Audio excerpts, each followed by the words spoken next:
ఏంటో ఫ్రెండ్స్, ప్రపంచమంతా బాగుంటే క్షణంతా నా మీద ఉన్నట్టుంది ఫ్రెండ్స్. ఆ రోహిత్కి ఇచ్చేసినా బాగుండు ఫ్రెండ్స్.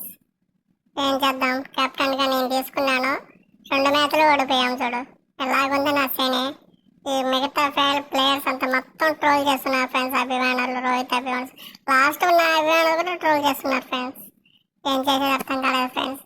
ఏదైనా సమాధానం కామెంట్ లో చెప్పండి ఫ్రెండ్స్. అది ఎలాగో ఈ కెప్టెన్సీ నెక్స్ట్ సీజన్ వదులుకుందాం అనుకున్నా ఫ్రెండ్స్. 2 మ్యాచ్లు ఓడిపోతామే. ఇంతవరకు మీకు 2 మ్యాచ్లు వరుసగా ముంబై ఇండియన్స్ ఓడిపోయింది ఏదో లేదు. ఇప్పుడు ప్రస్తుతానికి ఓడిపోతామే. అది నీ కెప్టెన్సీ అయిన తర్వాతే ఓడిపోతాం ఫ్రెండ్స్. ఎలాగున్నట్టు నా సేనే చెప్పకూడదు ఫ్రెండ్స్. రోజుకి టెంకాయ కొట్టుకుంటాను ఫ్రెండ్స్. నెక్స్ట్ మ్యాచ్ గెలుద్దామని టెంకాయ కొడుతున్నాను. ఏం చేయాలి, నెక్స్ట్ మ్యాచ్ చూద్దాం ఫ్రెండ్స్. నెక్స్ట్ మ్యాచ్ కానీ ఓడిపోతే రోహిత్ భయాకి ఇచ్చేస్తాను ఫ్రెండ్స్. సరేనా కెప్టెన్సీ? మీరేం అనుకోకండి ఫ్రెండ్స్, సరేనా?